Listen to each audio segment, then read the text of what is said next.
बिस्मिल्लाहिर्रहमानिर्रहीम। अस्सलाम वालेकुम। भारत छुपाना चाह रहा है जो उसको बुरी तरह शिकस्त पर शिकस्त हो रही है और इसी वजह से वो अब बुखला गया है। और हाल ही में जो दो पाकिस्तानी सिफारतकारों को बैनुल-अक़वामी क़वानीन की ख़िलाफ़ वर्ज़ी करते हुए उन्होंने गैर कानूनी तौर पर भारत ने हिरासत में लिया, उन पर तशद्दुद किया, दो पाकिस्तानी सिफारतकारों पर, और उसके बाद ये कहा कि ये नापसंदीदा शख्सियात हैं, इनको भारत से निकलने का कह दिया। ये सब बुखलाहट, परेशानी और शिकस्त की वजह से ये भारत कर रहा है और अब इसका जवाब भी पाकिस्तान देगा। और साथ ही साथ पूरी दुनिया में जो उसका मजाक उड़ाया जा रहा है, वो कबूतर जो एक पाकिस्तानी का पकड़ लिया, अब इतना मजाक उड़ाया, इंटरनेशनल मीडिया में आप देख सकते हैं, वीडियोस बनी और एंकर्स की हंसी नहीं रुक रही ये चीज़ बताते हुए। और अब टिड्डी दल के हवाले से ये कह दिया है उनके मीडिया ने, वहाँ पर भारत में ये कहा जा रहा है कि जी ये पाकिस्तान करवा रहा है टिड्डी दल का हमला भारत में और ये दहशतगर्दी हो रही है जी भारत में टिड्डी दल के ज़रिए। ये कुछ भारत में कहा जा रहा है। इस पर बात मज़ीद करने से पहले जो बहुत बड़ी खबर है, बहुत ही बड़ी खबर है, जिसमें भांडा फूट गया है क्योंकि भारत अपनी शिकस्त छुपा रहा था, लेकिन द इकोनॉमिस्ट जो कि दुनिया के मोतबर तरीन मैगजीन्स में से है, उसने भारतीय शिकस्त का भांडा फोड़ दिया है। और क्या हुआ है हैरान कुन है, और इकोनॉमिस्ट की रिपोर्ट बता रही है सारी तफसील। और ये भारत छुपाना चाह रहा है कि इतनी बदतरीन शिकस्त है कि वो क्या मुंह दिखाएगा, क्योंकि वो तो सिर्फ झूठ बोलता है मीडिया में भी और दीगर जगहों पर भी। तो भारत में जो खामोशी है, ज़्यादा नहीं बताया जा रहा कि उनके साथ हुआ क्या है, इकोनॉमिस्ट ने बता दिया है। और मैं उसमें से ही, इकोनॉमिस्ट ने जो रिपोर्ट छापी है उसमें से जो मेन चीज़ें आपके सामने रखने वाला हूँ। एक तो इकोनॉमिस्ट ये कह रहा है कि भारत के पुल तबाह कर दिए गए हैं, चाइना ने ये काम कर दिखाया है। चाइना ने भारत के पुल तबाह कर दिए हैं जो यहाँ पर इन्होंने बनाए थे। ये मुतनाज़ा इलाके में चाइनीज़ फोर्सेस आई हैं, उन्होंने भारतीय पुल तबाह किए हैं, उनकी पोस्ट्स तबाह की हैं। इकोनॉमिस्ट कह रहा है भारतीय पोस्ट चाइनीज़ फ़ौज ने तबाह कर दी हैं और पुल भी तबाह कर दिए हैं। इसके अलावा इकोनॉमिस्ट के मुताबिक उन्होंने, चाइनीज़ फ़ौजियों ने खंदकें भी खोद दिए इलाके में और अपनी यहाँ पर उन्होंने टेंट लगा के यानी अपनी पोस्ट भी कायम कर दी हैं। इसके अलावा जो इकोनॉमिस्ट की रिपोर्ट है वो ये कहती है तकरीबन 3 ब्रिगेड्स चाइनीज़ फ़ौज की वहाँ पर हैं और इसीलिए भारत अब कुछ कर नहीं पा रहा, क्योंकि वैसे तो इतनी फ़ौज सुन के लगेगा जैसे वो पूरे भारत की तरफ आ गए हैं और सब कुछ ख़त्म करने लगी है चाइनीज़ फ़ौज, लेकिन असल में वो पीछे है कि भारत कोई शरारत ना करे मज़ीद। और आगे उन्होंने थोड़ी फ़ौज भेजी, लेकिन उसके पीछे उसकी सपोर्ट में 3 ब्रिगेड्स का वो कह रहे हैं तकरीबन, क्योंकि हज़ारों फ़ौजी हैं, हज़ार फ़ौजी कह रहे हैं चाइनीज़ इलाके में आ गए हुए हैं। अब सबसे बड़ी बात कि इकोनॉमिस्ट कह रहा है कि अब भारत मज़ीद कुछ करने की पोजीशन में इसलिए नहीं है, उन्होंने सारे चीफ्स को बुलाया था नरेंद्र मोदी ने, ये अंदर की खबर इकोनॉमिस्ट बता रहा है। उसके बाद ये उन्होंने डिसाइड किया कि अब मज़ीद अगर हमने चाइना को तंग किया और तो चाइनीज़ फ़ौज थोड़ी सी और आगे आ गई तो सियाचिन भी हाथ से जाएगा। ये बहुत बड़ी खबर मैं आपसे अर्ज़ कर रहा हूँ। सियाचिन जो, जहाँ पर भारत ने कब्ज़े की कोशिश की और बहुत अरसा से वहाँ पर पाकिस्तान ने कहा कि मुज़ाकरात किए, लेकिन भारत हठधर्मी दिखा रहा है, वो भी मुतनाज़ा इलाका है। सियाचिन पर भारत ने कब्ज़े की कोशिश की और ये दुनिया का सबसे बुलंद तरीन मकाम कहा जाता है कि जहाँ पर मुसलसल यानी 2 फ़ौजें आमने सामने हैं। तो सियाचिन भी इसके हाथ से जा सकता है, क्योंकि वो रास्ता ही कट जाएगा। अगर चाइनीज़ फ़ौज थोड़ा सा और आगे आ गई तो वो फिर रास्ता ही कट जाएगा सियाचिन का, और सियाचिन में फिर इनको सप्लाई नहीं जा सकेगी, इनके लिए मसला हो जाएगा वहाँ पर। और फिर पाकिस्तानी दलेर, जांबाज, शेर, बब्बर शेर तो वहाँ बैठे हैं और उन्होंने इनको उड़ा के रख देना है भारतीय फ़ौज को। तो इसलिए आप ये सोच रहे होंगे कि चाइनीज़ आगे आ गए हैं तो फिर भारत कुछ क्यों नहीं कर रहा, इसलिए कि और मार पड़ेगी और सियाचिन भी हाथ से जाएगा। ये एक बहुत बड़ी रीज़न है और ये मैं अपनी तरफ से नहीं अर्ज़ कर रहा, ये इकोनॉमिस्ट छाप रहा है। उन्होंने बाकायदा नक्शे छापे हैं और नक्शों की सूरत में वो बता रहे हैं कि इस वक्त कहाँ पर चाइनीज़ फ़ौज खड़ी है और भारतीय फ़ौज कहाँ पर है। और ये सियाचिन का भी मैं आपको अगर थोड़ा सा दिखा सकूं कि बहुत मुश्किल हो जाता है। ये देखिए, अगर आप देख सकें, सियाचिन आपको नज़र आ रहा है और ये जो नीली डॉटेड लाइंस हैं, ये लाइन ऑफ एक्चुअल कंट्रोल यानी भारत और चाइना के दरमियान जिसको कहते हैं लाइन ऑफ एक्चुअल कंट्रोल, वो है ब्लू डॉटेड लाइंस। तो अब अगर आप थोड़ा सा ऊपर देखेंगे तो आपको शायद ये सियाचिन भी वाजे होगा। तो ये लाल रंग जो आपको नज़र आ रहा है डॉट, ये कहा जा रहा है जी चाइनीज़ फ़ौज यहाँ तक आ गई है। तो अब थोड़ा सा वो और आगे आई तो वो सियाचिन वाला मामला आप देख सकते हैं, सियाचिन का वो रास्ता ही इनके लिए ख़त्म हो जाएगा। अच्छा, अब ये सारी तफसील जिस तरह से बता रहा है इकोनॉमिस्ट, उसमें लिख रहा है कि अब ख़तरा इस बात का है कि वॉर प्लेन्स भी दोनों तरफ हैं, और ये इनकी सारी स्टोरी से, रिपोर्ट से पता चलता है कि असल में भारत ने पहले सड़क बनाई, चीन ने उसको बर्दाश्त किया, लेकिन फिर उन्होंने छोटी सड़कें बना दी जिनसे ये बड़ी आसानी से यानी चाइनीज़ की तरफ जाकर और वहाँ पर अपने फ़ौजी दाखिल कर सकते थे जो मुसलसल खिलाफ वर्जियाँ कर रहे थे।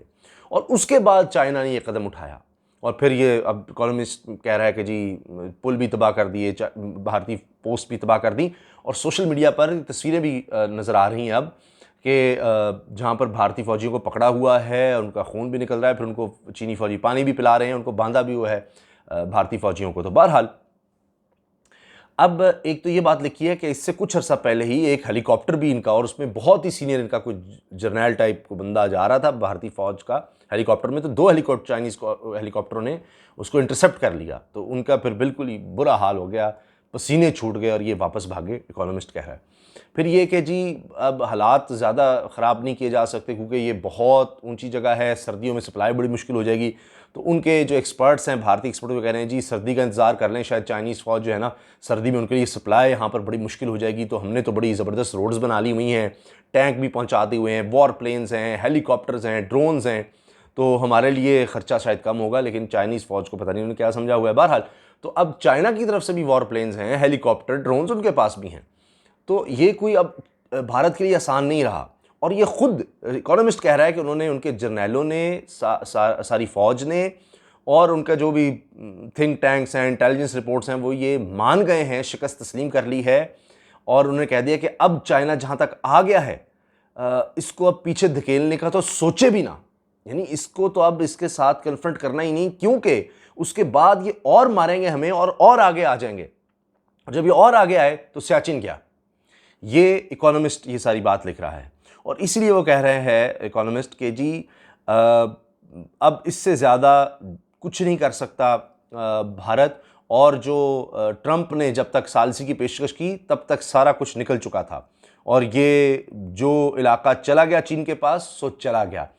और ये मज़े की बात है, इकोनॉमिस्ट ये भारतीय साइड से भी रिपोर्ट कर रहा है ये बात, ये यानी भारतीय एक्सपर्ट्स को, उनके साबिक जो फ़ौजी अफसरान हैं उनको कोट कर रहा है, यानी उनकी बातें बता रहा है कि वो खुद कह रहे हैं जो इलाका चला गया जी चला गया, अब ये तो नहीं वापस आ सकता, इसको लेने के चक्कर में हम सियाचिन भी कमाएंगे क्योंकि चाइनीज़ फ़ौज और आगे आ जाएगी और दूसरी जगहों पर भी हमें मारेगी।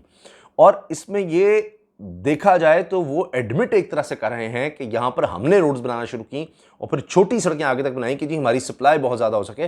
तो इतनी सप्लाई का ये टैंक्स जब वो खुद मान रहे हैं, इन सबको भेजने का क्या मकसद था कि वो लाइन ऑफ एक्चुअल कंट्रोल जो मुतनाज़ा इलाका है, चाइना की तरफ है, भारत की तरफ, तो उसमें वो आगे जाना चाहते थे और ज़ाहिर गए, तो उसके बाद चाइनीज़ फ़ौज आगे आई। अब ये सारी कहानी है जिसकी वजह से भारत बुखलाया हुआ है और उसको फ्रस्ट्रेशन में समझ नहीं आ रही, और वो पाकिस्तान के ख़िलाफ़ इक़दाम करने की कोशिश कर रहा है कि ये कह रहा है जी टिड्डी दल जो आ रही है ये दहशतगर्दी हो रही है पाकिस्तान की तरफ से। ये वाकई उनकी मीडिया में कहा जा रहा है। और अब पाकिस्तान क्या कहेगा जी, वो अगर अफ्रीका से आ रही है तो अफ्रीका पाकिस्तान में दहशतगर्दी कर रहा है, वो ये टिड्डी दल को भेज रहा है हमारी फसलें तबाह करने के लिए। अजीब, और पूरी दुनिया हंसती है फिर। और इसी तरह भारत का मीडिया एक्सपोज हुआ है, वो कबूतर भी उनको छोड़ना पड़ गया और कहा कि जी इसके तो पैरों पर बंधा हुआ है, कोड है, असल में जासूसी के लिए था। वो उस बेचारे का फ़ोन नंबर था जिसका वो कबूतर था। बहरहाल उसने कहा है मालिक ने कि अच्छा हुआ इन्होंने कबूतर रिहा तो कर दिया, वापस आए ना आए मेरे पास, लेकिन चलो आज़ाद तो हुआ। तो इतनी शर्मिंदगी के इंटरनेशनल मीडिया में वो खबरें चली और वो हंस रहे थे, भारत का मजाक उड़ा रहे थे कि ये इनकी इंटेलिजेंस है, ये इनकी फ़ौज है कि ये कहते हैं जी कबूतर से आज के दौर में जासूसियाँ हो रही हैं, और उसके नीचे एक नंबर लगा हुआ है। जब ये सारी कहानी सुनी तो हंस रहे थे। तो ये मैं अर्ज़ ये करना चाह रहा हूँ कि ये इकोनॉमिस्ट की जो ये रिपोर्ट है, ये शुरू यहाँ से होती है कि जी जब ये सारा मामला हुआ शुरू में शुरू में मई के महीने के शुरू में, तो फिर उस वक्त जो भारतीय आर्मी चीफ थे उन्होंने कहा जी कोई ख़ास बात नहीं। हालांकि उनके कई फ़ौजियों को इतनी मार पड़ी, इकोनॉमिस्ट कह रहा है कि वो हॉस्पिटलाइज्ड हुए भारतीय फ़ौजी, लेकिन फिर भी उनके आर्मी चीफ ने एम नरवाने ने कहा कि जी कोई इतना मसला नहीं है, ये होता रहता है, हमारे फ़ौजियों को मार पड़ती रहती है, खैर है, इतनी कोई बड़ी बात नहीं है, तो ये छोटी मोटी बात है, ये होता रहता है, खैर है। लेकिन फिर एक हफ़्ते बाद ही भागे भागे जनाब वो गए हैं लेह के इलाके में, और वहाँ जाकर उन्होंने देखा जी हालात तो बड़े सीरियस हो गए हैं, ये तो उड़ा दी हमारी सारी पोस्ट भी उड़ा दी, पुल भी जो हमने बनाए थे, अब ये गैर कानूनी मुतनाज़ा इलाके में बनाए थे, वो भी उड़ा दिए, और 3-4 किलोमीटर आगे भी आ गई चीनी फ़ौज। तो उसके बाद उनको आया कि ये क्या हो गया, और फिर वो भागे कि अब करें तो करें क्या। अब उसके बाद डोनाल्ड ट्रंप ने भी कहा कि ओहो ये तो भारत को बड़ी पिटाई पड़ गई है, क्या हुआ, इन्होंने भी कहा होगा कि जी हमें बचाएं, क्या हो गया। तो फिर ट्रंप ने कहा जी मैं सालिसी करता हूँ। सालिसी क्या करनी थी उसने, चाइना ने कहा जी बस अब कोई मसला नहीं, जो होना था हो गया, आप तसल्ली रखें, काम हो गया। तो उसके बाद अब कुछ नहीं हो सका। आगे ये इकोनॉमिस्ट लिखता है कि जनाब उनको कोट करता है कि साबिक कर्नल को, जो इंडियन आर्मी में रहा है, उसका नाम है अजय शुक्ला, ये अब बिज़नेस स्टैंडर्ड में काम करते हैं, इंडियन न्यूज़पेपर है, वो कहता है जी कि अंदाज़ा यह है कि कुछ 3 ब्रिगेड्स हैं चीनी फ़ौज की, जिसमें हर ब्रिगेड में हज़ारों फ़ौजी हैं, और वो इसमें इन्वॉल्व हैं, सारा कुछ करने में आगे आए हैं। लेकिन अब वो खौफ से कह रहा है, या बहरहाल वो कह रहा है जी वो सारे तो आगे नहीं आए, तो पीछे सपोर्ट में वो हैं, चंद ही फ़ौजी आगे आए और उन्होंने ही पत्ता साफ़ कर दिया है भारतीय फ़ौज का, और बाकी जो है उनकी सपोर्ट में पीछे हैं। फिर ये कहते हैं कि जी ये तो बड़ा ही काम ख़राब हो गया है, और लाइन ऑफ एक्चुअल कंट्रोल जो है वो मुतनाज़ा है, वो भारत के चीफ भी मान रहे हैं। तो और ये 1962 में भी ये हुआ था भारत के साथ कि उन्होंने शरारत की थी, और उसके बाद इनको बड़ी मार पड़ी थी, और चाइना ने इलाके पर भी कब्ज़ा कर लिया था, फिर बाद में कुछ इलाका चाइना ने छोड़ दिया। लेकिन अब इस दफ़ा चाइना जहाँ आ गया वो इलाका छोड़ने के मूड में नहीं है, और अब मसला ये है कि अगर इधर हमने कुछ किया तो कहते हैं जी सिक्किम का इलाका जो है वहाँ पर भी हालात ख़राब हो जाएंगे, और वो भी चाइना आगे आ जाएगा वहाँ भी। तो इसलिए हमने यहाँ पर भी अब चाइनीज़ को नहीं छेड़ना, हमारी तौबा, तंग नहीं करना, अब पहले तंग करके हमने देख लिया। अच्छा, अब ये कहते हैं कि जी चाइना अब उनके अखबारात लिख रहे हैं, जो सरकारी अखबारात हैं वो कह रहे हैं कि भाई ये इलाका अब चाइना का है। तो पहले इस तरह की चाइनीज़ वो कहते हैं जी लैंग्वेज इस्तेमाल नहीं करते थे, लेकिन अब वो कहते हैं कि बस बहुत हो गया शायद। और ये ग्लोबल टाइम्स है जी, चाइना का अखबार, जिसको इकोनॉमिस्ट कोट कर रहा है, और जिस इलाके के बारे में ये कह रहे हैं वो है गलवान का इलाका, गलवान रिवर वैली, जिसका वो कहते हैं जी चाइना कहता है अब ये हमारी है। अच्छा, पहले वो बकौल इंडिया के जी पहले इस तरह से नहीं था। अब इंडिया मिलिट्री कंस्ट्रक्शन बहुत ज़्यादा कर रहा था यहाँ पर, और उन्होंने बड़ा खुश हुए जी हमने यहाँ पर एयर स्ट्रिप बना लिया है, और यहाँ से अब जहाज़ उड़ाएंगे, और हम जब चाहें कुछ कर सकते हैं। बहुत ज़्यादा यहाँ पर फोर्स भेज रहे थे, बहुत कुछ कर रहे थे। और इससे पहले भी वो कहते हैं जी 2013 में भी स्टैंड ऑफ हुआ था, लेकिन इस दफ़ा इतनी फ़ौज जितनी चाइना की तरफ से आ गई है पहले कभी नहीं आई। तो पहले वो समझ रहे थे पहले भी इस तरह होता रहता था, मामला सुलझ जाएगा, लेकिन इस दफ़ा वो होता नज़र नहीं आ रहा। और अब जो लद्दाख में जो इलाका था, जो जहाँ पर भारतीय फ़ौज अपने आप को बहुत स्ट्रॉन्ग समझ रही थी, बड़ा मजबूत कर रही थी, सड़कें और फ़ौज ज़्यादा भेज के, टैंक और सारा कुछ, अब वो सारा माहौल बदल गया है, और सारी कहानी ही अब उल्टी हो गई है। क्योंकि ख़ुद वो लिख रहा है, लफ्ज़ हैं जी कि अब ये कहा जा रहा है कि एक्सपर्ट्स उनके कह रहे हैं कि जी डिज़ास्टर फॉर इंडियन डिफेंस होगा कि अगर अब ईस्टर्न लद्दाख की तरफ भी कुछ हो जाता है तो, क्योंकि फिर सियाचिन हाथ से चला जाएगा, और सियाचिन डिस्प्यूटेड इलाका है पाकिस्तान और भारत के दरमियान, ये इनका मौक़िफ़ है। बहरहाल, तो अब ये बात जब आ गई है तो अब उनको समझ नहीं आ रही कि अब करें क्या। ये इकोनॉमिस्ट लिख रहा है, मैं उसको आपको कोट कर रहा हूँ। अच्छा, अब ये कह रहे हैं जी सीरियस क्राइसिस हो गया है। इससे पहले हुआ ये था कि जी चाइना और भूटान का इलाका है, इंडिया चाइना भूटान के दौरान 2017 में वहाँ पर ये हुआ था कि चाइना रोड कंस्ट्रक्ट कर रहा था, चाइना, भूटान और इंडिया के दरमियान जो इलाका है वहाँ पर 2017 में। और फिर चाइना को रोकने की कोशिश की भारत ने, और चाइनीज़ ने कहा चलो अब लड़ते नहीं हैं। तो 73 दिन, बकौल ये इंडियन स्टोरी है कि 73 दिन चाइना ने फिर वहाँ पर यानी कंस्ट्रक्शन नहीं किया, और उसके बाद फिर वहाँ पर उन्होंने अपने आप को मजबूत कर लिया, लेकिन उन्होंने कहा कि चलो अभी लड़ाई नहीं करते, लेकिन अपनी प्रेजेंस को वहाँ पर मजबूत कर लिया। लेकिन इस दफ़ा वहाँ तो उन्होंने, चाइना रोड बना रहा था, और इस दफ़ा उन्होंने कहा कि अच्छा हमें रोक के तुम दूसरी तरफ आकर रोड बनाते हो, और अब वो चाइना उससे आगे आ गया है। और इस दफ़ा वो वाली पोजीशन नहीं है, चाइना ने उस वक्त कहा था सिर्फ अपनी पोजीशन मजबूत करेंगे, लेकिन इस दफ़ा चाइना आगे आ गया है और उसने समझ लिया है, शायद मैं जो समझ सका हूँ, कि जी ये लातों के भूत भारतों से नहीं मानते, तो उसने अब अच्छी खासी मारी है इसको।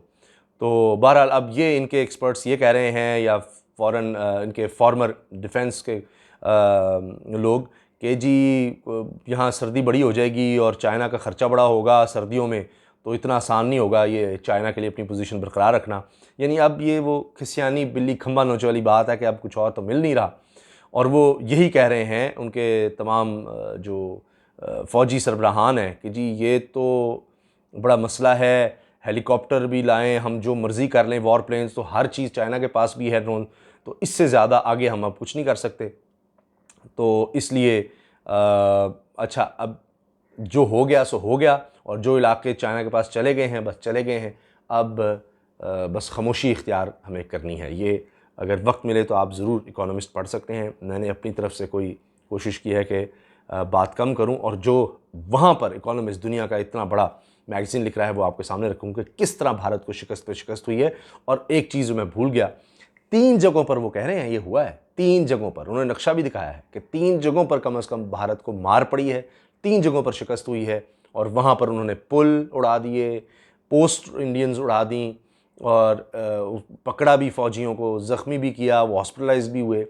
और साथ ये भी जो सबसे अहम चीज़ जो मुझे लगी इसमें, कि जी सियाचिन भारत के हाथ से निकल सकता है अब अगर मज़ीद शरारत की, तो देखें क्या होता है, क्योंकि कह रहे हैं कि हालात अगर कुछ भी भारत ने अब किया तो तेज़ी से मज़ीद आउट ऑफ कंट्रोल हो सकते हैं। यही वजह है कि भारत चुप है, कि कोई स्टेटमेंट नहीं दे रहा, क्योंकि इतनी शर्मिंदगी है उनके लिए कि वो दुनिया को क्या बताएं कि हमारे साथ हुआ क्या है। क्योंकि वही बात जो पाकिस्तान के साथ इन्होंने शरारत की, उसके बाद जो कुछ हुआ, जो मार पड़ी भारत को, उस पर वो कुछ भी नहीं कर सके, वो झूठ बोलते रहे और वो एक्सपोज होता रहा। पहले कहते हैं हमने पाकिस्तान का जहाज़ गिरा दिया है, वो कोई उसका दिखाया भी पार्ट, और पता लगा कि वो भारतीय जहाज़ का ही था, लाइव टीवी पे पता लग गया। और फिर क्या, अपना ही जहाज़ गिरा दिया था वहाँ पर, और उसको पाकिस्तानी कह के, और अपना ही हेलीकॉप्टर गिरा दिया कि ये पाकिस्तानी हेलीकॉप्टर था, अपने ही बंदे मार दिए, और बाद में कई महीनों बाद कहा हाँ जी वो गलती हो गई थी और सब, तो कि हमने खुद ही गिराया था, वो अंदाज़ा लगाएं। तो ये सब कुछ होता रहा, तो वो ये कब तक छुपाएंगे। अब इकोनॉमिस्ट ने लिख दिया उनकी शिकस्त, अब दुनिया कह रही है, किस किस से क्या क्या छुपाएंगे। इजाज़त दीजिए, अल्लाह हाफ़िज़। पाकिस्तान जिंदाबाद।